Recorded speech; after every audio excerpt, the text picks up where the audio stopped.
anak-anak kelas 4, bagaimana kabar kamu hari ini? Nah, besar harapan Ibu kita semua tetap dalam keadaan sehat. Nah, pada hari ini kita masuk pada pembelajaran yang baru dan yang terakhir, yaitu matematika bab 6 tentang data. Nah, untuk membantu kamu dapat memahami pembelajaran ini, silakan ikuti pembelajaran ini dengan baik. Nah, anak-anak yang baik, masih ingatkah kamu akan semua teman-temanmu yang di kelas? Ada yang tinggi, ada yang pendek, ada yang gemuk, dan ada juga yang kurus. Hobi kalian pun dulu bermacam-macam. Nah, ada yang suka musik, ada yang suka olahraga, ada yang suka berdandan, dan lain sebagainya. Nah, itu semua harus kita syukuri karena Tuhan menciptakan kita semuanya tidak ada yang sama supaya kita tidak ada yang sombong. Nah, inilah pembelajaran kita hari ini yang akan kita rangkumkan dalam data. Namun sebelumnya kita harus paham dulu apa itu data. Nah, data adalah informasi yang diperoleh dari suatu pengamatan atau penelitian yang dikumpulkan dalam bentuk angka atau lambang. Nah, pengumpulan data itu juga merupakan suatu keterangan yang benar dan nyata.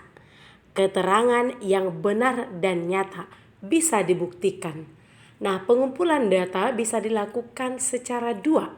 Yang pertama secara langsung dan yang kedua menggunakan lembar isian. Nah, pengumpulan data secara langsung dilakukan untuk data sederhana dan dapat dilakukan sendiri. Contohnya yang pertama adalah pengumpulan data jarak rumah ke sekolah dari 20 orang. Kedua, pengumpulan data tentang tinggi badan dari 20 orang. Tiga, pengumpulan data dari ukuran sepatu dari 20 orang.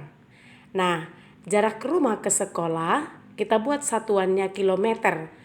Misalnya 2 km, 3 km, 5 km, dan seterusnya.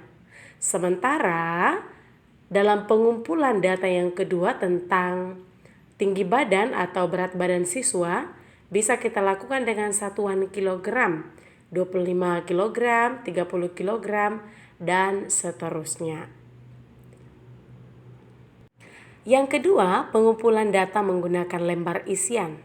Pengumpulan data menggunakan lembar isian yaitu dengan cara mengisi lembar isian yang bertujuan untuk mempermudah kita dalam pengolahan data.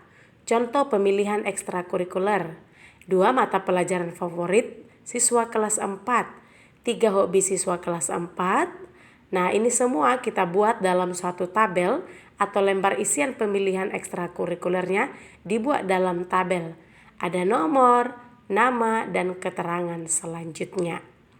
Nah, sekarang coba kamu perhatikan yang ada pada buku matematika kamu halaman 120.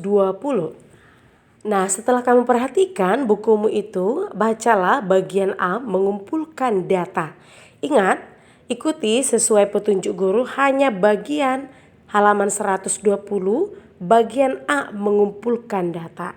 Bacalah itu, perhatikan setiap petunjuk yang ada di sana. Nah, anak-anak yang baik, untuk membantumu memudahkan mengikuti pembelajaran ini, Ibu hanya akan membagikan materi ini saja, ya. Jadi catat yang Ibu sampaikan, juga perhatikan yang di bukumu itu. Yang di bukumu 120 itu tidak perlu kamu catat, tetapi kamu baca sampai kamu semakin memahami pembelajaran hari ini. Nah, Ibu minta tolong jangan malas untuk mencatat dan jangan malas untuk membaca, karena itu akan menambah pemahamanmu. Nah, pada hari ini Bu Dewi tidak akan memberikan kepada kamu PR, karena kamu akan Ibu berikan tugas untuk mencatat dan juga membaca yang ada pada buku halaman 120 secara mandiri. Ingat bahwa siswa yang berkarakter adalah siswa yang mampu belajar secara mandiri tanpa disuruh-suruh oleh orang tua. Ingat, jangan malas belajar. Nah, selamat belajar, Tuhan memberkati dan tetaplah setia berdoa.